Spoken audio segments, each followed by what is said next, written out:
छोटी बड़ी सभी चिटफंड कंपनियों की जानकारी पाने के लिए सब्सक्राइब करें हमारे चैनल को और साथ के साथ हमारी बेल आइकन का बटन दबाएं ताकि हमारे द्वारा बनाई गई हर एक लेटेस्ट अपडेट पहुंचे सबसे पहले आपके पास।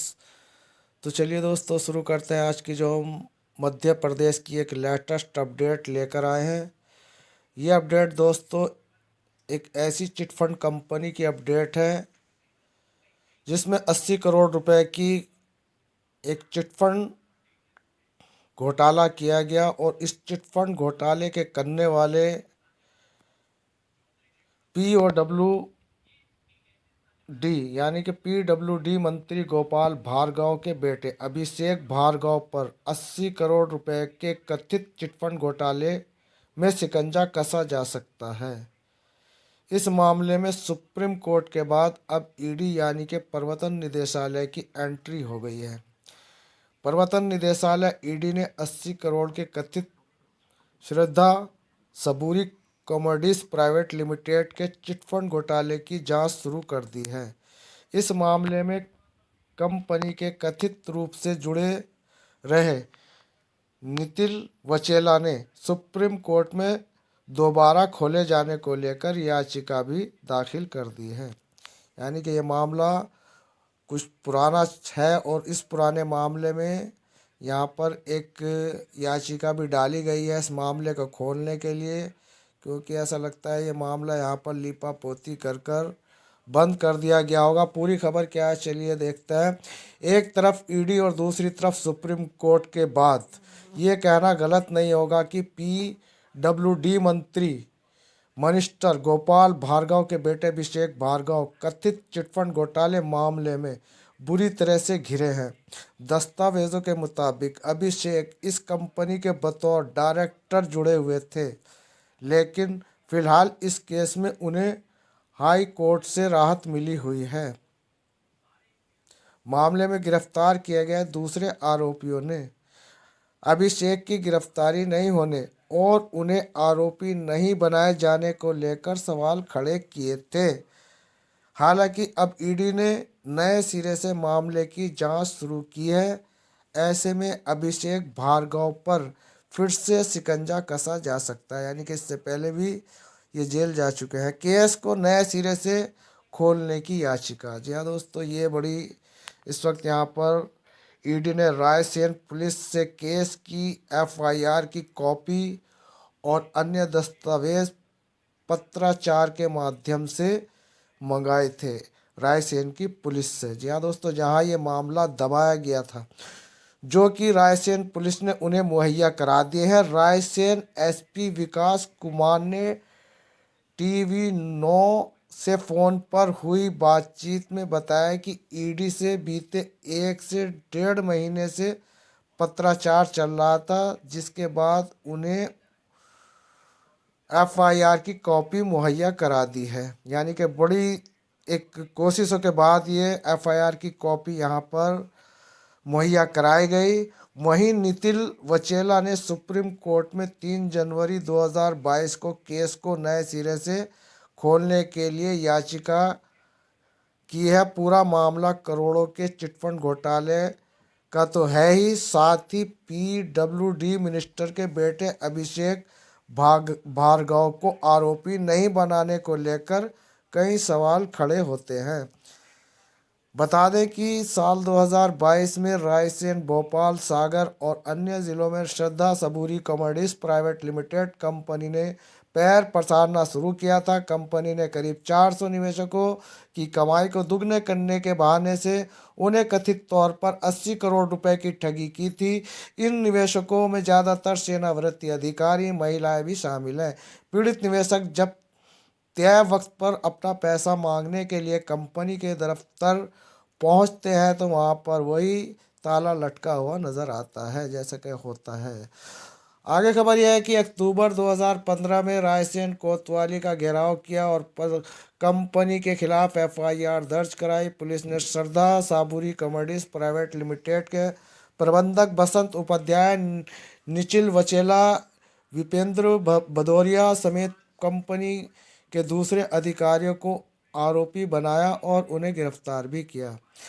अभिषेक भार्गव पर कस सकता है शिकंजा। 2016 में जेल में बंद बसंत उपाध्याय ने दूसरे बोर्ड निवेशक के खिलाफ पत्र न्यायालय में धारा 319 के तहत एक आवेदन दायर किया।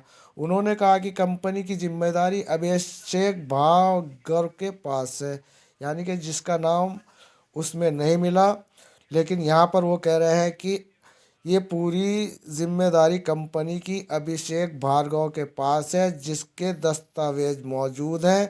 इसके आधार पर अभिषेक भार्गव समेत सभी आरोपियों के खिलाफ धारा 420, 467, 468, 471, 120 बी और निवेशकों के हितों के संरक्षण धारा 3/6 के तहत गैर जमानती वारंट जारी किया गया था। इस तरह से लोअर कोर्ट ने अभिषेक को भी मामले में आरोपी बनाया।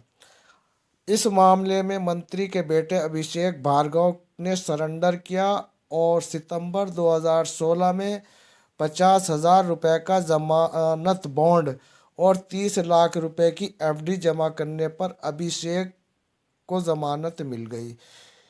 इस समय कोर्ट और मीडिया के सामने अभिषेक भार्गव ने कहा था कि उन्हें फंसाया जा रहा है। कौन कह रहा है जी? ये मिनिस्टर के बेटे कह रहे हैं उन्हें फंसाया जा रहा है। मिनिस्टर के बेटे होने की वजह से उन्हें फंसाया जा रहा है। जमानत मिलने के बाद अभिषेक भार्गव ने 2017 में जबलपुर उच्च न्यायालय में धारा 482 के तहत निचली अदालत के आदेश को चुनौती भी दी। ईडी ने फिर शुरू की चिटफंड घोटाले की जांच। हाई कोर्ट ने रायसेन पुलिस के केस डायरी मंगवाई, लेकिन जो एफआईआर हाई कोर्ट में पेश की गई उस एफआईआर में अभिषेक भार्गव का नाम नहीं था, जिसकी वजह से अभिषेक भार्गव को हाई कोर्ट से राहत मिल गई। हालांकि जब पुलिस की इस कार्य प्रणाली पर भी सवाल खड़े हुए। कोर्ट में दिए गए दस्तावेजों में अभिषेक भार्गव को कंपनी का डायरेक्टर बताया गया, जबकि अभिषेक भार्गव इससे इनकार करते आ रहे हैं। कंपनी के पास ट्रेडिंग का लाइसेंस भी नहीं था, लेकिन फिर भी कंपनी ने लोगों का पैसा निवेश कराया। वहीं सुप्रीम कोर्ट ने नितिन वचेला की याचिका भी लंबित, यानी कि वो याचिका भी लंबित है, जिसमें इन्होंने कहा कि सारा जो है डायरेक्टर वायरेक्टर वही था, अभिषेक भार्गव। और नितिन वचेला को इस केस में 2017 में गिरफ्तार किया गया था और 2019 में वह सुप्रीम कोर्ट से जमानत मिलने पर बाहर आ गया। वचेला का दावा है कि वो इस कंपनी में कभी रहा ही नहीं, उसे अभिषेक भार्गव ने नौकरी का सिर्फ ऑफर दिया था। वचेला की याचिका और ईडी के इस केस के हाथ में लेने के बाद ये कहना गलत नहीं होगा कि अब अभिषेक भार्गव एक बार फिर जांच के दायरे में आ सकते हैं।